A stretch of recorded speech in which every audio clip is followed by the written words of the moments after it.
Hey, shout out to the chat. Yo, Black is time. Ron, thank you for joining me. Welcome to Knicks and Bruises. We here every Monday, 6:30, 7 o'clock. Um, we're gonna talk more trade rumors, man. Back to back weeks, trade rumors. We had a bad week this week. I think we was one and two. Um, Julius has seemed to regress a little bit. Um, COVID news with RJ out and Obi out after Obi having, I believe, his best game ever as an Right. NBA player. Um, that was a little discouraging. It's like all the bad breaks we missed out on last year. It seems like this year, it's catching up to us. And yeah, we gotta do something. We gotta figure something out. And I'm thinking it's only gonna be a trade that fixes this. Right. Geraldine, salute, shout out to you. Thanks for joining, as always. Um, but Ron, is there a trade out there that you think is? I'm not gonna say the best trade, but what do you think is the most likely trade that we could pull off? If you had to put some money on a line and say, I'm gonna predict the next trade, what Hmm. trade would you go with? And why?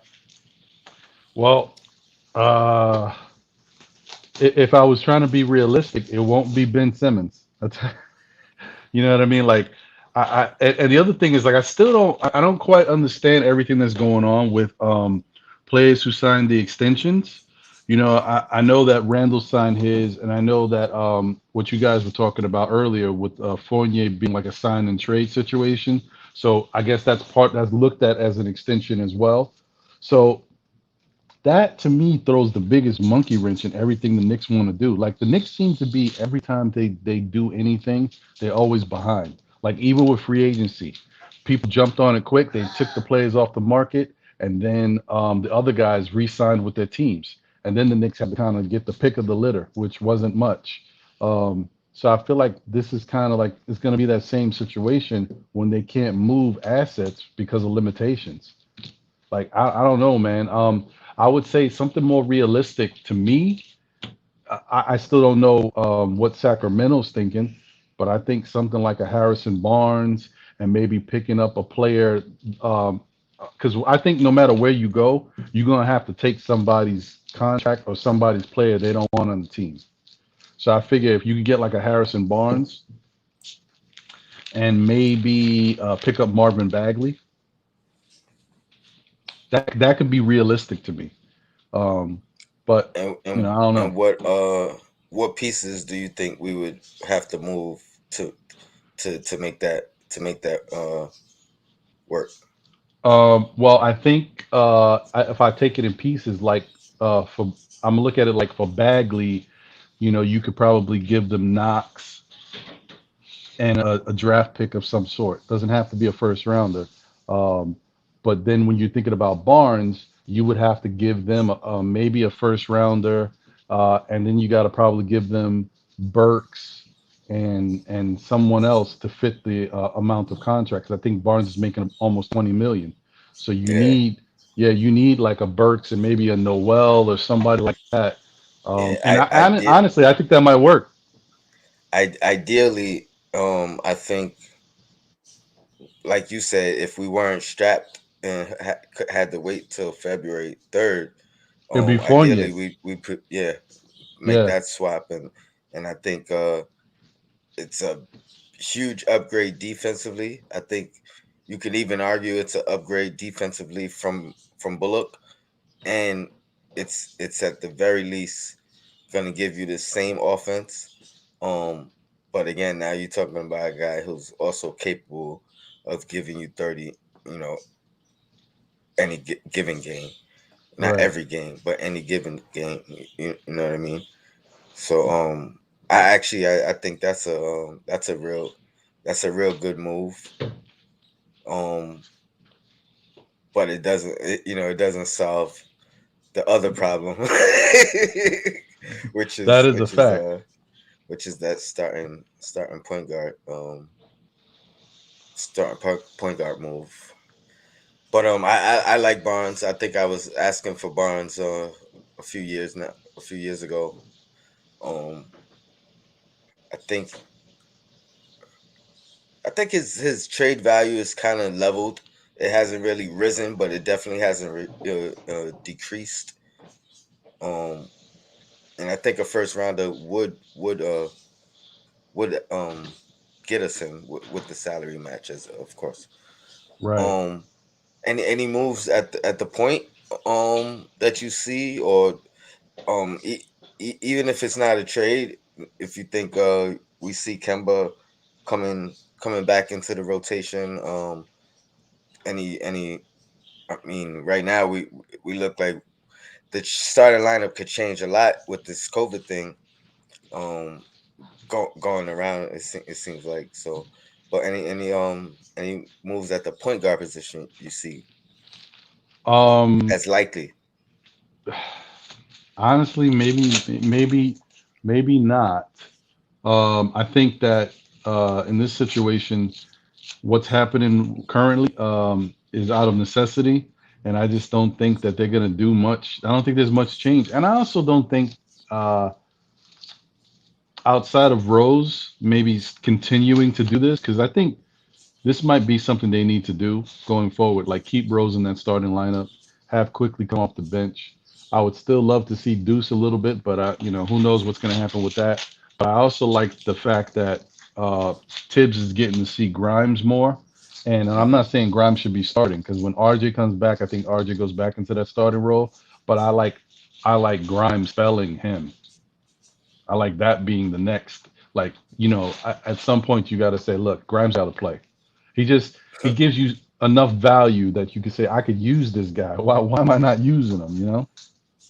Well, I mean, we gotta see it. Granted, I think that's like one of the best rookie starts in Knicks history. But it's also one game. So let's see what he does with the next opportunity and the future opportunities. But I agree. I think he's proven himself to the point where Tibbs is gonna have to give him more looks. Right, You know what I mean, and quicker. Or even for longer stretches. Great right, game by right. him. I do want to shout out Knicks and Dimes on Twitter. Congratulations on the birth of a new child. So salute to Oh, him. salute. Yeah, Um, Knicks and Dimes is cool, man. I like him.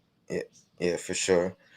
Um, so I got a little hot take. I guess I think if the Knicks do make a big move, I think the most likely move actually is a trade for John Wall. I think there's a connection, obviously, with Kentucky. I think that's one of the main things the front office has done throughout their tender is use make up for their lack of experience as far as in the positions with just using their connections and contacts to make some of the moves and decisions um, that they've made. Whether you agree with it or not, it is something that they had to use at their disposal, and I think they made good use out of that. And I think at this point, um, they're gonna continue to at least explore those avenues. Right, So there is that. Um, this may have to wait till February because I think you're gonna have to. The thing with John Wall is I think he's the cheapest option. Excuse my birds; they excited for some reason. Um, so yeah, he's the cheapest option as far as not having to go into your bag of assets and give up a lot. You know what I mean? They can't really ask for a lot. He hasn't really been playing. Reports are he's trying to come play now. I think that's a showcase more than anything else. I think one of the main reasons I had concern is I don't want to trade for a guy who's coming off of not playing at all. So if you know what I said privately in my discussion was, if I could see something from him right now for a couple games, 10 games or so, you know what I mean, just to show me like he's still who he was at least last year when I think he played well. Um, I'd consider it. It's essentially a 2-year contract. It is a lot of money. I think it's the second largest contract in the NBA this year, and the second. It'll be the second largest next year as well. Next year is an opt-in clause for him. I wouldn't even I wouldn't be surprised if he actually does opt out, if a long-term deal, cheaper long-term deal is on the table. I spoke about that with Chris Paul last year, and a lot of people called me crazy. He's not opting out for, 40 something million, which he did for a longer term deal, because these guys at these stages of their career, they could get that large lump sum 1 year, or they could stretch it out and have stability over the next 2 years when they don't know what they're really going to be offered in the open market going forward after that 47, 40. You know what I mean? Right. So I think it's feasible. I think it could happen. I think the connections are there. I think he's definitely more of a point guard in the distributing aspect than what we have in the starting lineup right now. I think his height gives him the same advantage that a Burks gives, that Tibbs has been talking about, at the position. Um, Obviously, there's the injury questions, but I mean, you gotta take chances sometimes. You know what I mean? But Yeah. the I main reason mean, I I would do like it it. is I don't think you have to give up any player that you don't necessarily want to give up.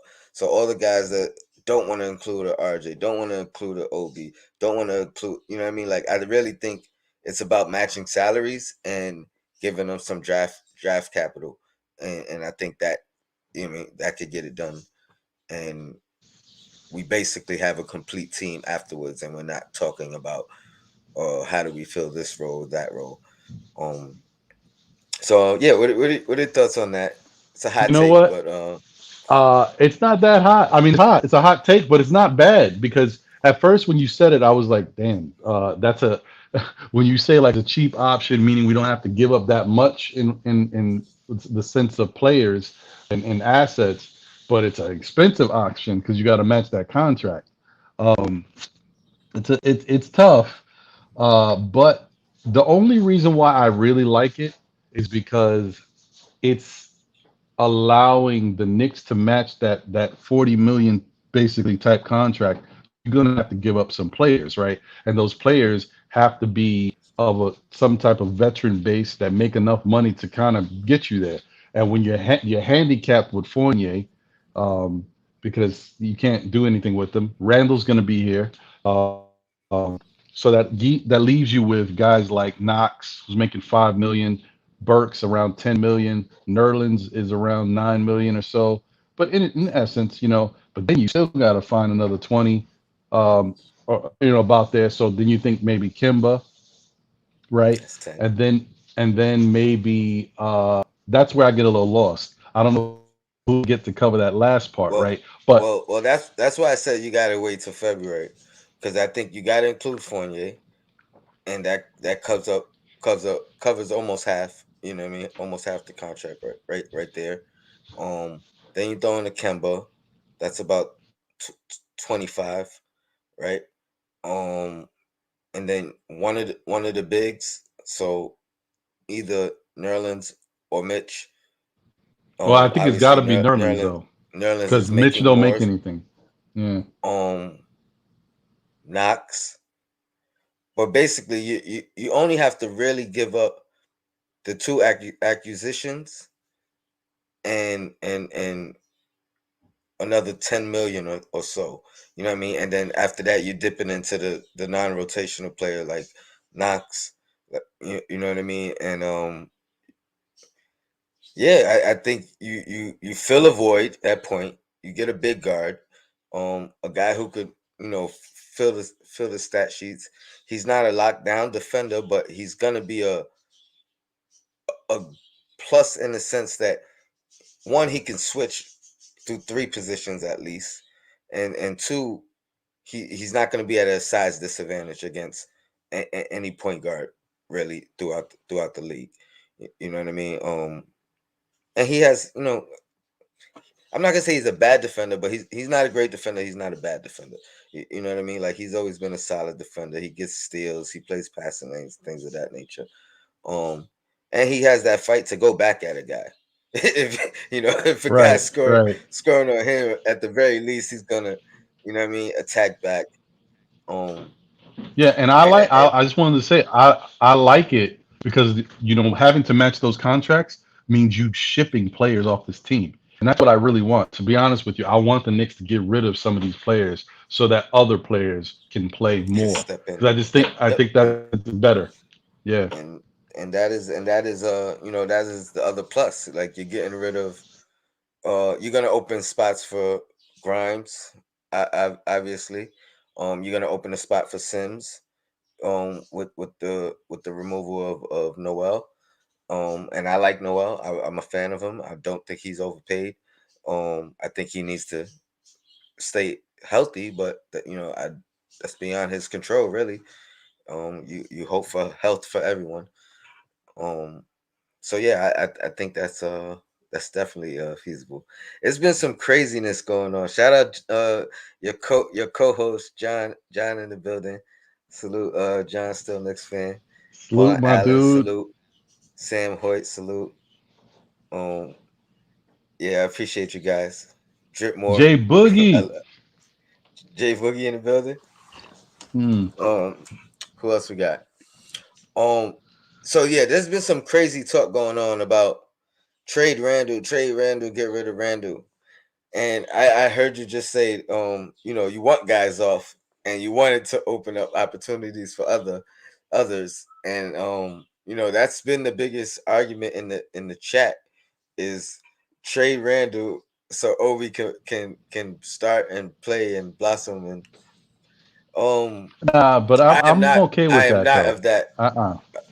I'm No, sorry. I want Randall here. I want Randall here. Okay, okay. Like I just I need want to trade these other guys. I just Yeah. needed to make sure that you was not one of No, those no. guys. Yeah, Um, no. or Uh-uh. and respect to everyone's opinion, but if you were, I was really ready to give you the floor to hear why. Because I'm very interested in why people believe that Obi is ready to become a full time starter. Um, and that he's not growing and developing. Obviously, you're witnessing the growth and development, and that's why you guys want him to start. But it goes back to my point of this situation we in with the young guys, where they get to grow organically. They're not forced into any uh they're not just thrown into the fire per se. You know what I mean? They have to earn their roles. They have to wait their turn. They have to stay ready, which we've seen Tibbs preach year since last year to this year. Um, we hear the young guys talk about that, and then you see the opportunities. First, Sims had some opportunities early and showed improve. And in his post game, it's like, yeah, Tibbs is always telling me stay ready, and we know we got to stay ready. And now Grimes had his opportunity, first start, 27 points, 3 and 3. All kind of rookie records for the Knicks as far as a first time start. But he wasn't just thrown into it. He had to wait his turn, earn his spot, and take advantage of his opportunity. That's the way the NBA was when I was watching it as a kid. Rookies very rarely got in the game. Very rarely got to start. Um, it was a pecking order, and you had to respect that. So I love the position we're in with that. So I am not one of those guys that necessarily want to just go with the youth movement. And I wasn't opposed to that prior to Tibbs. I felt like if we're going with the youth movement, then Atkinson's would have been the guy for that, and because we've seen what he could do with that. But the fact that we got Tibbs, it's win now, and that's where we gotta kind of focus on to get Right, the most out of him. right. Because I was gonna say, in my mind, I'm not one of those people that just thinks because we got young players on the team they have to play. I'm thinking. I mean, I've seen enough of this Nick team so far this year that I'm feeling like some of these rooks are better than some of these vets. So for me, it's getting rid of some of these vets so these rooks that are showing that they seem like they can ball right now get a chance to play. And that may mean that even like a guy like Deuce, do I think Deuce should be playing? Yeah. But has Deuce shown anything yet for me to say he definitely deserves a shot to be out there on a more consistent basis? No. But Grimes has showed me a little something. Obi's showing me something. So guys like that, I feel like you got to remove some of these other dudes to get these cats some time to play, man. And I think we'll be better. I don't think we're going that far this year.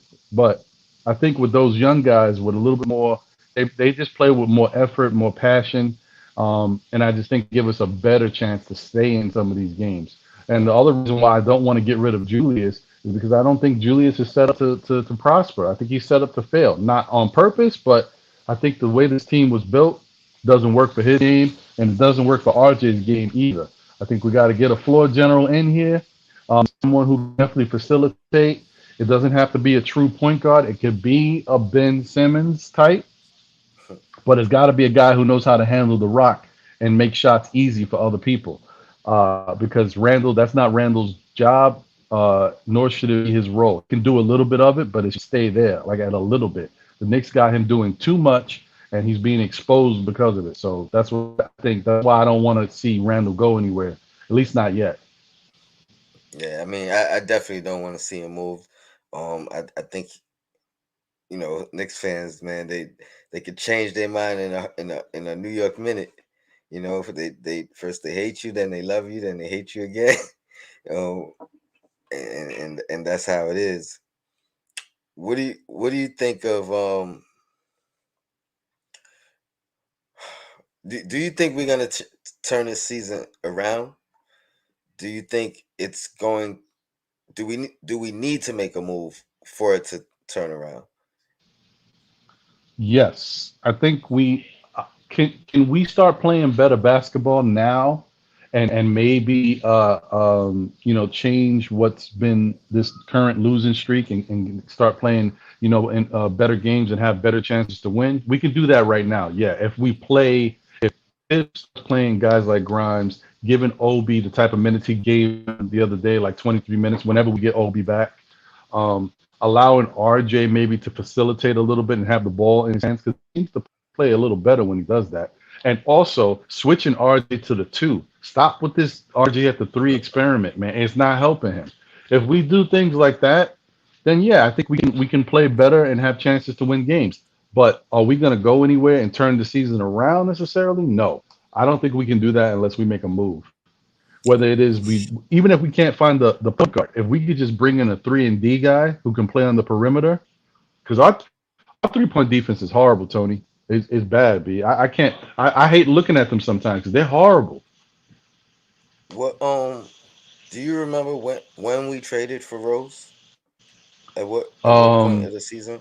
it was like it was I thought it was a little after the halfway point.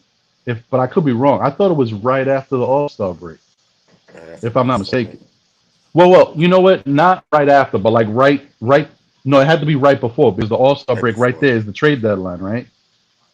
Yeah. I think I'm not even sure if the deadline was right after or right before, but it was one or the other. It was like 2 days before or 2 days after, something of that nature. well we got Um, him before the deadline. I know that. okay. Well, obviously. Well, Pudge Night. Salute to Pudge Nights. He says it's too early. It's too early for trades. Um, I disagree. Um, I mean, we don't have to make a trade just to make a trade. But if the right trade is available and the right price is attached to it, I think you do it sooner rather than later. February 8th was the road trade, I'm being told. So yeah. I Yeah, so think that's right there, like at that yeah, midway point. Yeah. yeah, absolutely. Absolutely. And then you made a good point too about the young guys, man. I mean, the stats don't lie, and the youth has been playing way better than the starters. If the starters would actually just play to their career standards, I think we would be in a much better position Right. right now. The youth has been overachieving in my mind. Um, coming back, taking over leads when they're down, and yeah, and then it seems like our starters just, especially as a collective, they just can't get it together. Um, I don't know. I don't think it's a bad matchup. I'm gonna go back to something Josh, salute to Josh, has been saying, and ask your opinion. And do you think the benching of Kemba Walker um was a bad decision um by Tibbs? No, no. Well, before I answer that, let me just say, quick shout out to Pudge Nice, Be Civilized, Drip More, Canal. These are my dudes, man. So I want to definitely shout them out, man. They always show me mad love and support. So, um, but I, I'm gonna say no. We needed Kimba to get benched because if Kimba didn't get benched, that means certain players that we're seeing things from now we wouldn't be seeing stuff from. Like Kimba is another player that's got to get minutes. So while Kimba's getting his minutes, some other guy on the team right now is not getting their minutes, which affects somebody like Obi. That means Obi's not in there covering up. We're not going small ball in a certain way. It all revolves around different players' minutes, regardless if they play the same position or not. Plus, a guy like Kimba being in there, maybe you don't see Grimes. Like Mm, with Obi and RJ being out, uh, that's if Kimba was there, he'd be starting, right? They'd be small, but he'd be in there starting, which would mean Rose would be coming off the bench with quickly. So, and then you got to get some more height, and being that Grimes is around 6'4", 6'5", he's not the ideal person you go to at the small forward position. So I kind of look at it like that. Like it all is a trickle down effect. I see what you're saying. The only reason I disagree with you, and I hear you about his 6'4" at the three, but he's still a multi-positional player.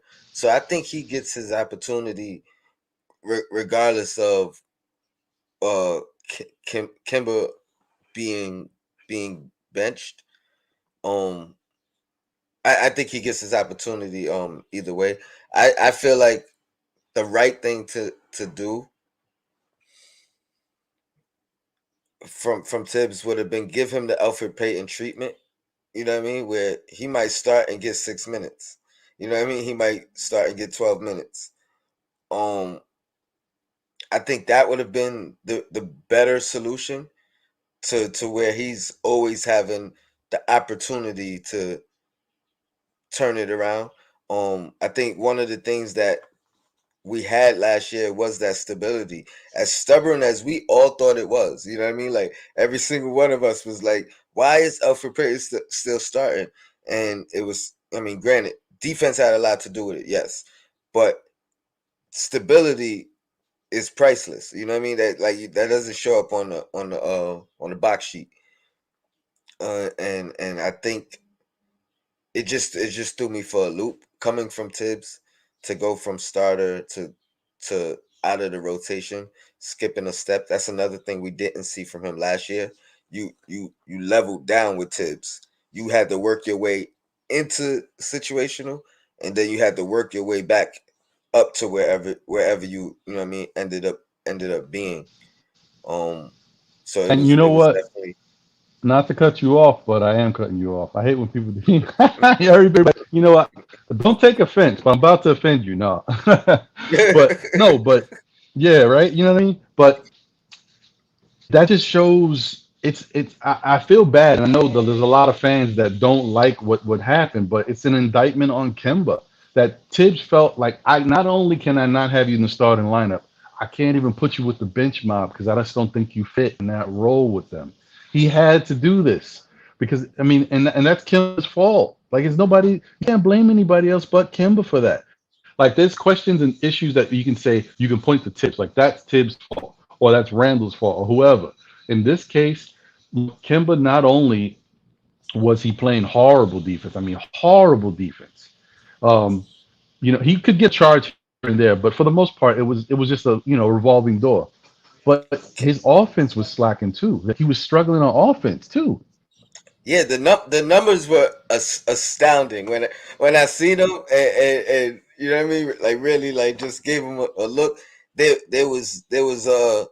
There was no justification for Kemba. You know what I mean? Like there was nothing you could really say in his defense. Oh, but the offense, but the defense, but there was nothing you could really say except the one thing that I noticed.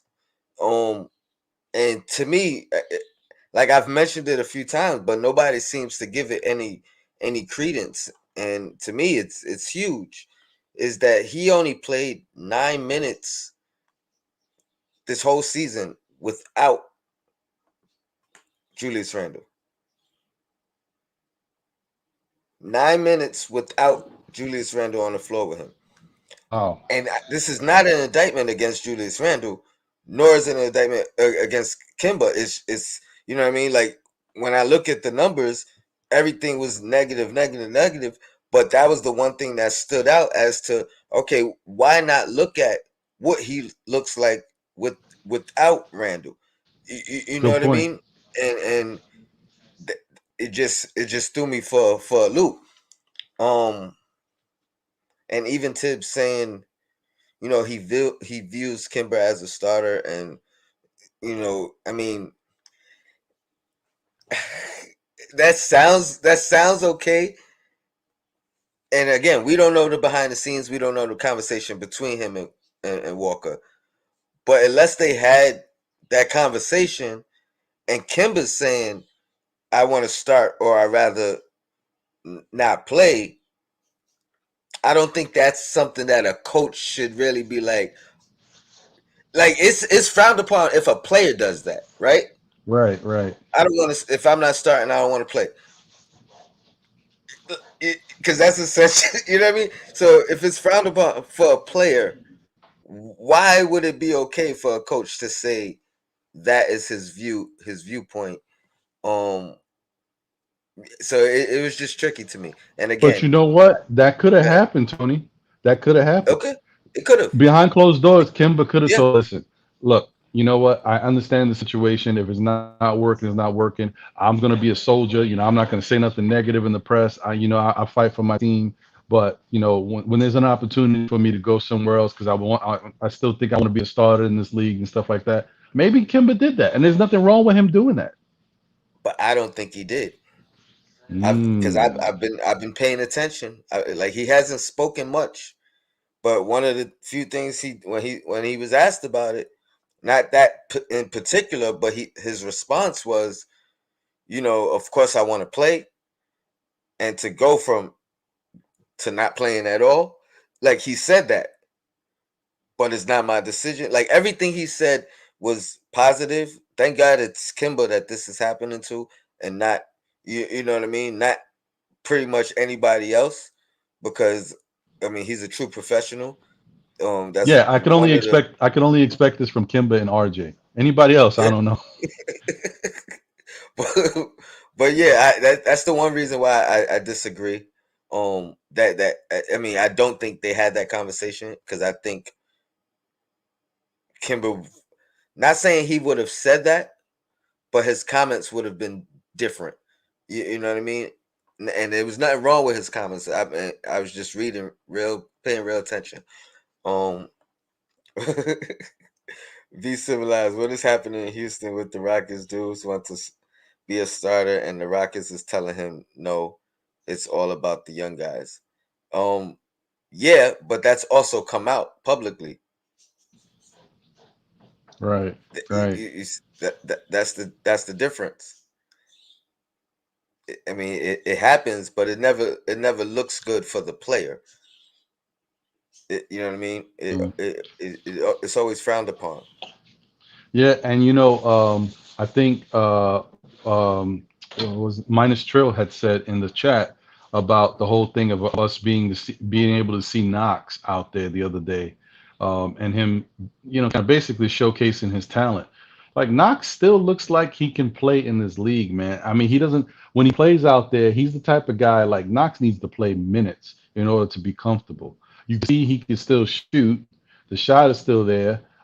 And it'd be better if he played more minutes, got more reps. His shot would be more consistent. But his overall basketball game, how he looks on the court, doesn't look as good sometimes because he's just not used to running out there and playing. When you this dude is riding the bench, man. When you on the bench that long, it's hard. It's hard to kind of get any type of flow. So you just Hmm. being thrown into the game now. And hope. Look, I just want the Knicks to move Knox. Look for his sake, man. It's just not Move him right. on playing, right? Right, yeah, man. I can't deal with it. I mean, He's a good kid. ah, It's tough. do you think? What's your thoughts on the front office on their moves? Given it a third of the season has passed. What do you think of their moves, the direction, and their thought process in hindsight? Um, I think that now in hindsight, looking at everything they've done, I don't agree with the direction that they went in. I do understand that. Listen, stuff is a business, and we don't know exactly how free he's been free in the past. We don't know how free Dolan was, with regards to the money. We don't know what limitations he put on them because um, and I only say that because do I think they should have went out and threw the bag at DeMar DeRozan? Yes. Why they didn't? You know what? Like I do know that one of the things I've noticed in the past with Dolan is whenever you want to give big money to a certain player, whoever it is, he he's in on that conversation and wants to know who's actually getting that big money. So, maybe he feels a Yeah, certain maybe when they ponied up for Randall, he was like, yo, this is it for right now, and we just got to build around it. Who we don't know. But I yeah. don't like I the fact mean, that they didn't go for him. my thoughts was actually the same. I wanted Laurie and DeRozan as a pair. I figured they already had the history together.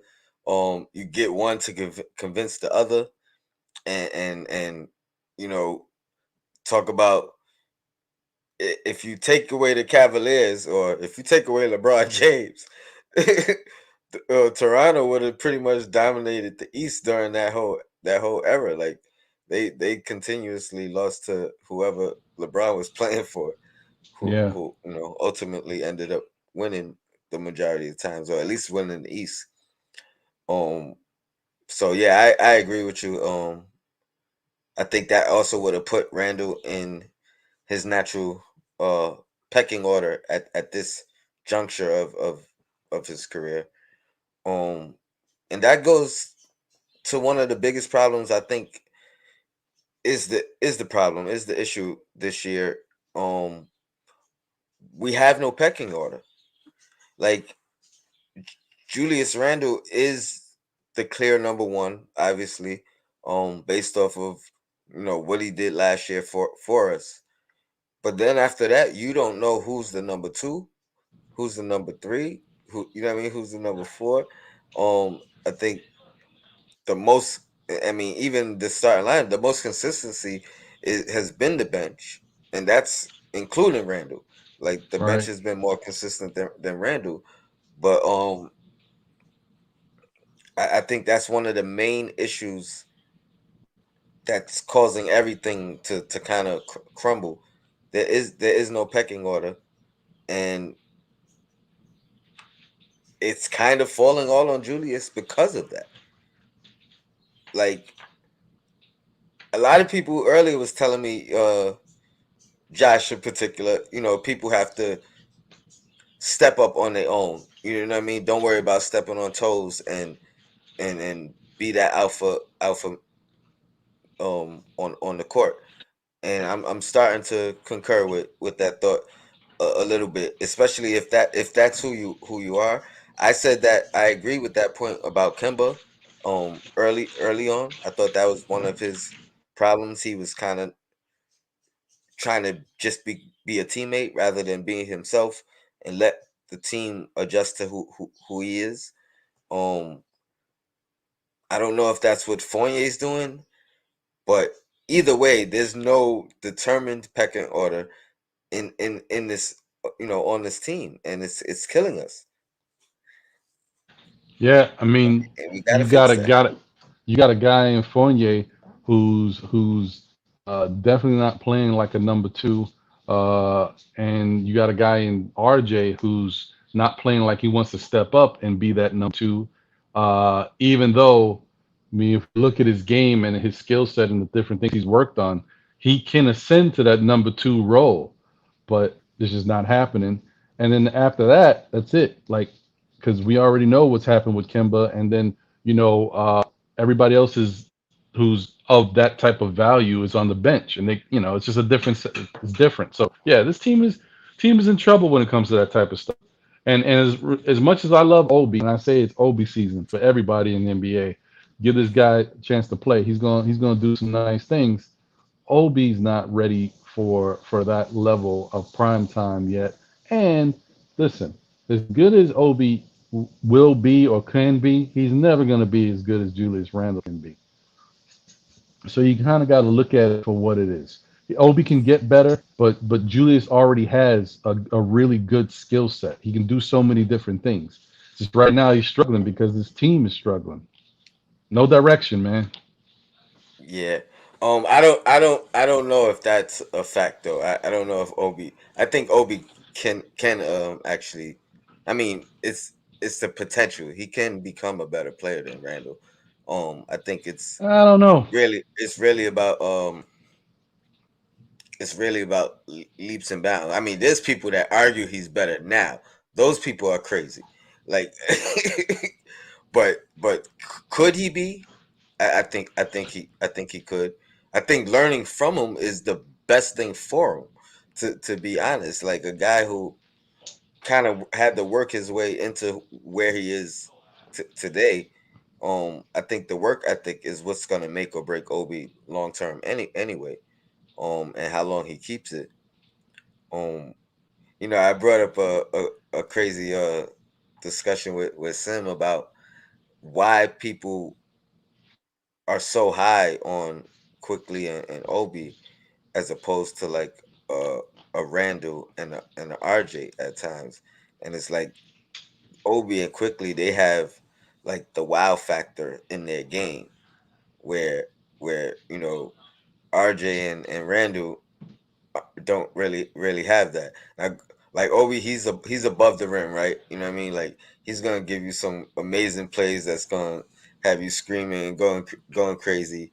So it's like if he just puts all that other stuff that Randall has into his game, is like superstar. You know what I mean? Right, And right. and quickly the way he shoots, his fearlessness. You know what I mean? Like I said it last year. A rookie taking those shots under Tibbs, like we never seen that before, and it actually be okay, and whether miss or make, you know what I mean? Like we've never seen that before. So the heart that he has, um,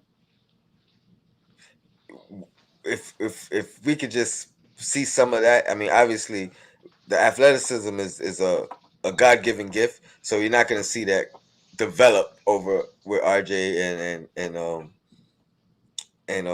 Randall. But I think that's what it is, though.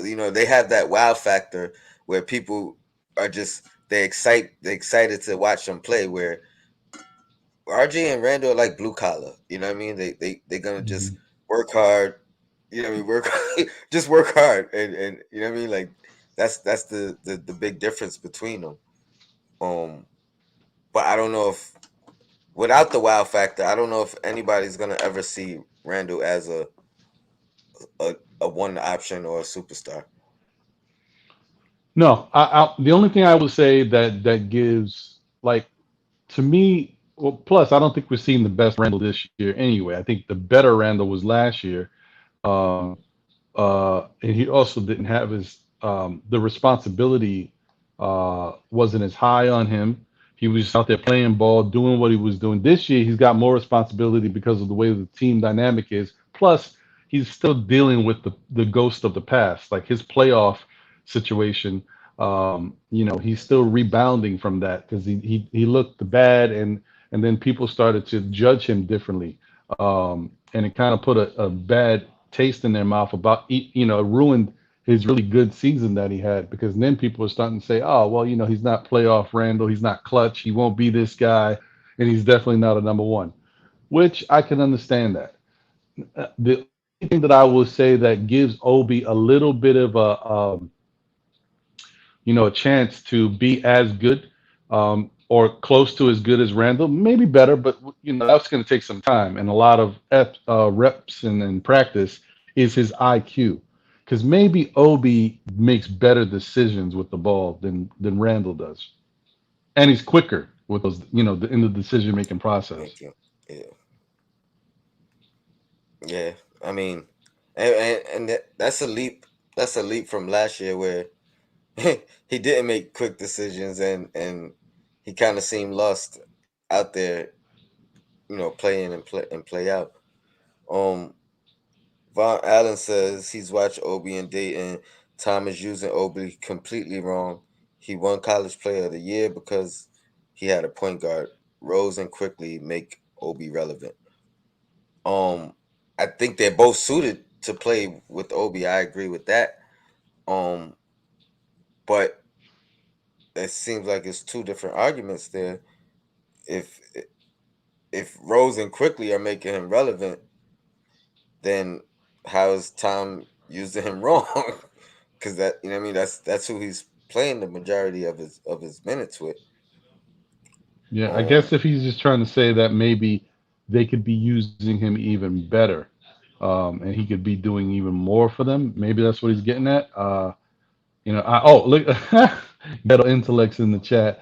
He said roll the Charmin soft tank, man. There's a lot of rumors out there, bro, that the Knicks are doing that soft tank. I mean, for who? For why? I I mean, I think just haven't I because haven't really been following, so I don't know yeah, who's of value and who is looking like what. But I'm so sick and tired of being super invested in draft capital and where we pick and who we pick. I'm ready to like that's been we should be far removed from that and base our pick off our position. You know what I mean? Don't try to get in position for a pick. I think that's a horrible thing to do. Um, and I don't believe Tibbs will ever. no, I don't think it's up to Tibbs. That's what other people are saying. Like it's really a thing between Tibbs and the front office. Oh, it's rigged, is what you're saying. They Hey, trying to jam them up. hey, They say, hey, hey, let's see how many wins you get with this roster. That's it. I hey, mean, listen. I don't believe that. I do not believe that.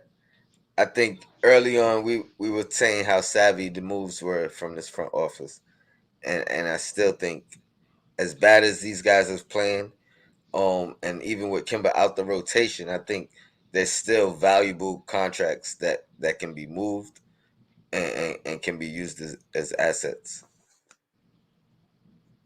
Right, right. We're taking Well, because we suck. yeah, I mean, listen, that's the whole thing, man. Is it one of those things where they were savvy as far as contractually getting guys in, but were they savvy with the actual players for the Thibodeau system? That's what I I think I didn't think about it before. I think they were positioning themselves to make a big trade. I think they were positioning themselves with players that could be adequate role pieces, um, and take up enough salary cap to help match for a big fish. You can't go into uh. I think they put all their eggs in the trade basket rather than the free agency basket. I Mm, think now why they did that I don't know. I don't know if they had interest in other players that weren't interested in us, or if they just chose not to pursue any free agents to go this route. Um, I'm under the belief that players didn't want to come here. Players were still skeptical, still, you know, saying, "Yeah, you guys had a good year, but I want to see it in two consecutive or three consecutive before I'm willing to put my future in, you know what I mean, in you guys' hands." So I think we were kind of forced into going with what was left or available. There's always savvier moves that could have been made, but I think what they did was they said, let's sign these guys that we can move in a bigger deal that's centered around draft picks more than it is centered around the the the players you're getting in return. And this way, maybe we only got to send one young piece instead of three. Or you know what I mean? yeah, yeah. I mean, yeah, and that could be the case. Um, I look, if it was up to me, like I said, I would definitely, and I think that that's kind of what's going to happen. I think they're going to wind up moving Kimba as soon as possible, because they don't want to have him sitting on the bench and not playing at all until February when they have a chance to move other pieces, right? And so that means that I think Kemba will be moved in a much smaller acquisition, smaller trade, Mm. just to kind of get him off of the team, and maybe you're able to bring back like if I was them, that's where I try to bring in a 3 and D type player, somebody who's on a team that you plays, solid defense, has a good motor, and can knock down an open 3 point shot.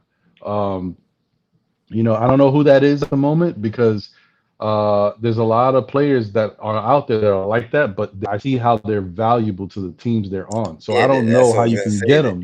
you're not gonna find that guy who's not playing that Right. has, you know what I mean. And that's another thing. Like, do you think sitting him has hurt his value? I mean, granted, he wasn't helping his value on the floor, obviously. Especially I with the way people look at analytics nowadays. I would say it would have hurt his value if there wasn't so many people coming to his defense. Like all these other analysts and different people have been really saying, oh, like Kimba shouldn't be sitting, like they don't know what they're doing over there. So I think that bodes well for him, and I think people just look at it like, nah, Kimba can still play. He just this ain't a good fit for him. So I think that those people that have been jumping to his aid are helping him and helping us as a team because continuing to create that value that we haven't seen. Maybe somebody else can see it. Interesting, interesting, man. It's been a bumpy ride so far. I wasn't expecting this many nicks and bruises this season. I could really put up a compilation already, like of this year alone of you know the things Yeah. we've dealt with and endured as Knicks fans. From the highs of a 5-1 start and the Bing Bong era to how quickly that died and being mocked from it. I think the Hawks have been trolling us since preseason, or maybe even since the off season. Um, yeah, we don't have much time to turn this thing around, and I don't know. We gotta do something. Um, Real quick before we go, I probably got about 6 more minutes. Um, Thoughts on the move for Ben Simmons? I mean, excuse me, Ben Simmons. Uh, Dame Lillard. what it will take to get him, and is that the solution? Uh, I don't know if I would want Dame Lillard here. I think what Dame Lillard wants and what he needs as a player, the Knicks can't give him that. And I think that if we brought him here, we would start to look at Dame differently. Like he's not the answer we thought he was, even though we know he's a bona fide superstar. But I don't think he would fix what our problem is here on this team. And it's not like Dame is the best defensive player either. He wouldn't be Kemba bad, but he wouldn't necessarily help us so much on the perimeter where we have a lot of issues. Our 3-point shooting that we have currently, we're not knocking down shots. Now, maybe if Dame was here and the guys started seeing Dame knock him down, maybe they're like, oh, yeah, it feels good. I Maybe they remember. knock him down. I don't know. Seem But I like don't know. I don't see it. The other I thing think is, I don't see it either. My thing with Dame is the cost. I think I the was going to cost get is to gonna that. Yeah. it's gonna be too high. Like it's gonna probably start with RJ off the jump. It's probably gonna include two out of Mitchell, quickly, Obi, and Yep. and Randall. Maybe even, I mean, not Randall, RJ. Maybe even three out of those four. Um, is gonna And include at least first three round first picks. round Yep. picks. Right. Um, yeah, I don't know if that is worth it in the sense. It's definitely a win now situation, but does that give him a better team than he's leaving? Nope. And You know what I mean? another reason why you can't do it, Tony, because the Knicks team itself, you're not in a same situation where you're building a certain big two, big three type situation.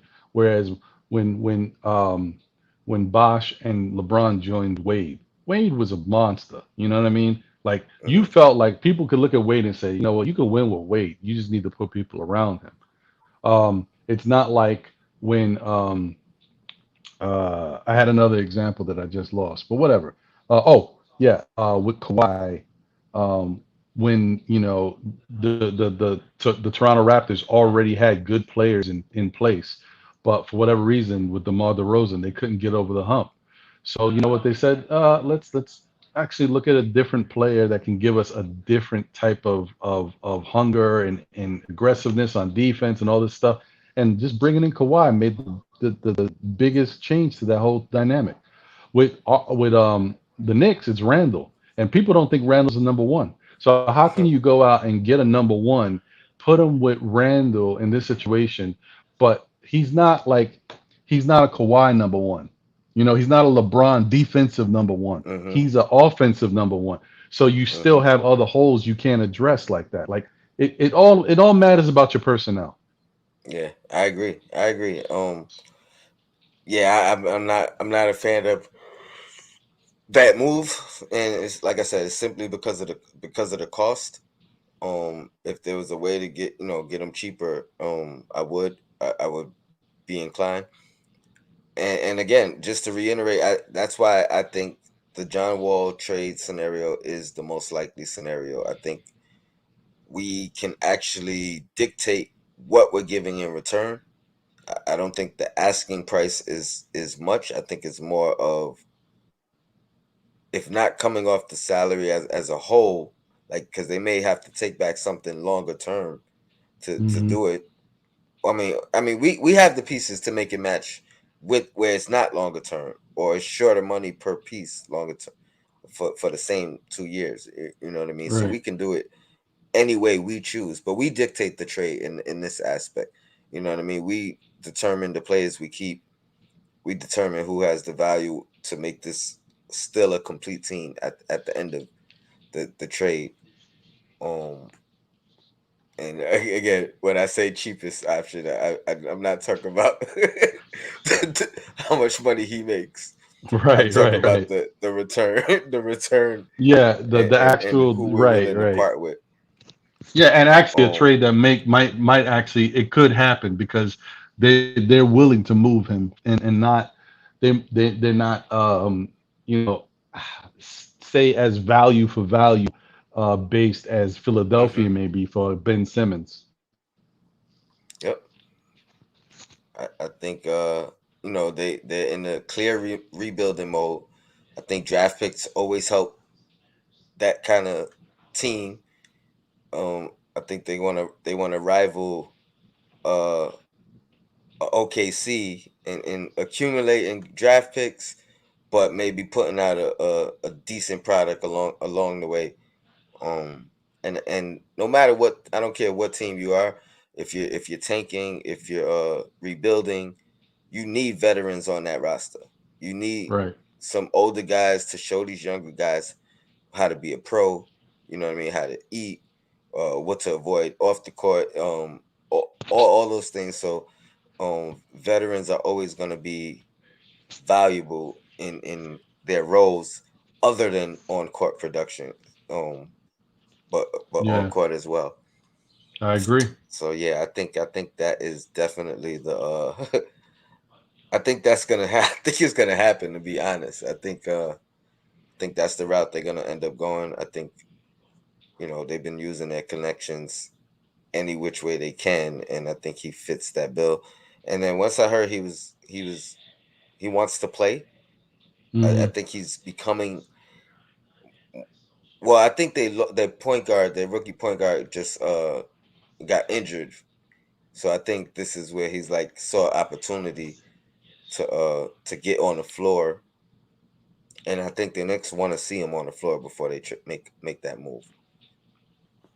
So Makes I, sense. I I think it's coming. I think it's coming. That's my my prediction.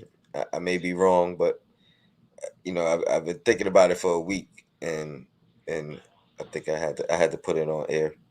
You might be right, But man. You might be right. Ron, what you got coming up? What should the people check out for? Well, um, we definitely have another NBA report happening this week on the Nothing But Knicks network. I don't know if it's going to be. Yeah, I think it's going to be possibly Wednesday because the Knicks play tomorrow. Unless I'm wrong, they don't have a back to back. So I think the next No, they game tomorrow and Thursday. Thursday. So I think the NBA report will be Wednesday, unless there's some scheduling conflict. That's the next. That's the next time you'll see me on Nothing But Knicks with my man John and Jose in the ones and twos. But tonight at 9 o'clock, it'll be the Still Nick fans recap and prediction show, our weekly show that we'll do. Tonight it will be live. So guys, if you want to tune in and get in the chat, you're definitely more than welcome to. This one won't be pre-recorded, so this will be live. So definitely That's jump what's on up. in. Looking forward to it. Looking forward to it. I'll definitely you see me in the comments, All right. showing some love. Um, Appreciate you. with that being said, I think Sim is jumping back on in a little bit as well. Right. Just to finish up some trade talk rumors. But if I see you there, I'll see you there. I appreciate you joining me here as always. Shout out to you and your co-partner Ron.